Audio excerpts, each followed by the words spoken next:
talent manager at 4 na artista kasadong kasuhan ni dating Congressman Jing Paras na nag-akusa sa kanya bilang facilitator ng umano'y honey plot. Ayan, nasa linya na natin si RH15, Giselle Ricafort. Giselle, go ahead.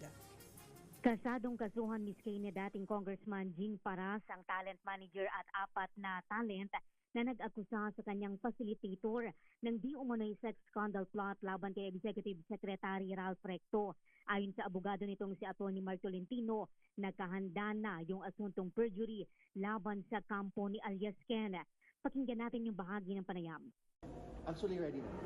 So we are planning to file counter charges pag na-submit na nila kasi nakita natin wala kasing copy sa affidavit.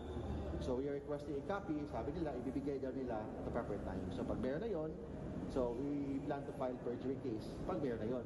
Kasi ang ebidensya ng perjury is yung affidavit na pagsisinungaling. Sa isinumiting affidavit dito sa National Bureau of Investigation, tinawag ni Paras na kasinungalingan at misleading lamang yung mga pahayag ng talent manager.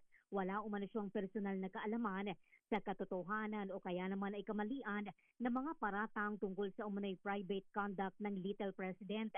Idiniin ni Paras na nanggaling yung aligasyon doon sa talent manager at sa mga tao na kusang loob nitong isinama sa kanilang mga pulong.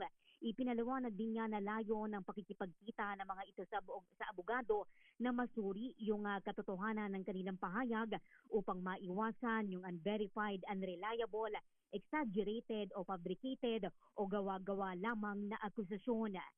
Ito si Giselle Ricafort para sa DZRH, una sa Pilipinas, una sa Pilipino.